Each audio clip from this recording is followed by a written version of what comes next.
Today, we're going to trace the really fascinating history of fruit development in Nepal. It's a journey that, believe it or not, starts in the private gardens of kings and leads all the way to the huge ambitions and complex challenges the nation faces today.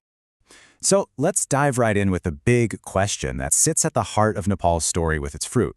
How do you take something that's been around for centuries, a part of your tradition, and actually turn it into a thriving modern industry? The answer doesn't start with some big government economic plan. Nope. It starts much smaller, much more personally, with the hobbies and interests of royalty hundreds of years ago. To really get what's happening now, we have to go back to the very beginning. So let's rewind all the way to the pre-Rana period, before 1845, to see just how deep these roots go. So, in these early days, fruit growing wasn't a big national thing at all. It was a really scattered, personal affair. You had some folks with little gardens at home, sure. But the first real organized efforts came from the Malla kings, who started planting fruit trees right inside their palace grounds. The very first major, named fruit garden was set up by King Rana Bahadur Shah. And then other powerful people like the Prime Minister saw this and followed suit, starting their own private orchards. Okay, let's fast forward a bit to the Rana period from 1846 to 1950. This is where those personal projects start to get a whole lot more organized, and in some cases, even scientific. And this right here marks a huge shift. This quote is so important because it highlights that move away from just, planting trees to a much more methodical, scientific way of farming. This was the time when scholars returning from other countries started bringing back new kinds of fruit, and that really kicked off the whole process of formal horticulture.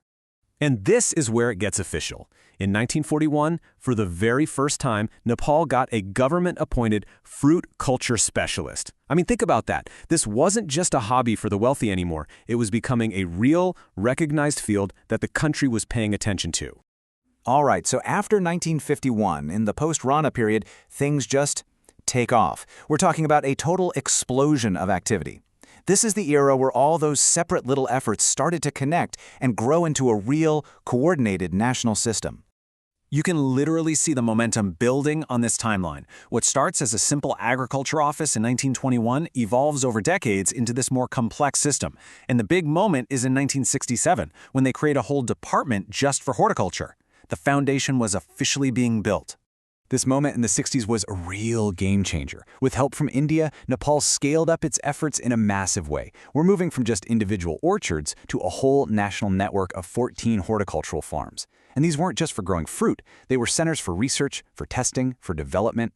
And that ambition, it really peaked in 1975. The government declared it Agriculture Year. And to make a point, they imported and handed out a staggering 200,000 apple and other fruit saplings all across the country. I mean, wow, that was a huge statement about their goals. After that big push, the strategy got a lot more focused. A whole series of specialized programs were launched to zero in on specific fruits and specific regions. You have the Fruit Development Division in 72, then citrus becomes a national priority in 85, and later on, you get targeted plans for hill fruits.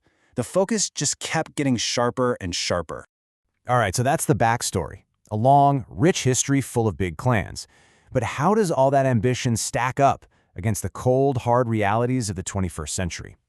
And this is where the story gets really, really interesting, because you've got this huge disconnect.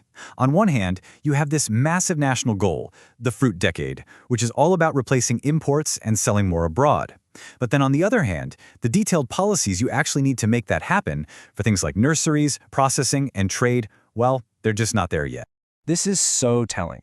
Even the government's own 20-year plan for agriculture basically says, yep, we know we're importing way too much fruit.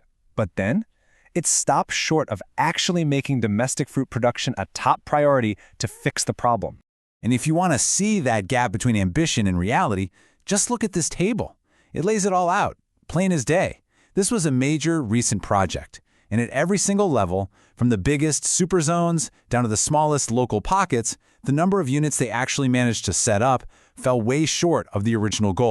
So it all comes back to that first question, doesn't it? After centuries of work, from royal gardens to huge national projects, Nepal has the history, it has the perfect climate, and it definitely has the ambition. But the final piece of the puzzle seems to be policy.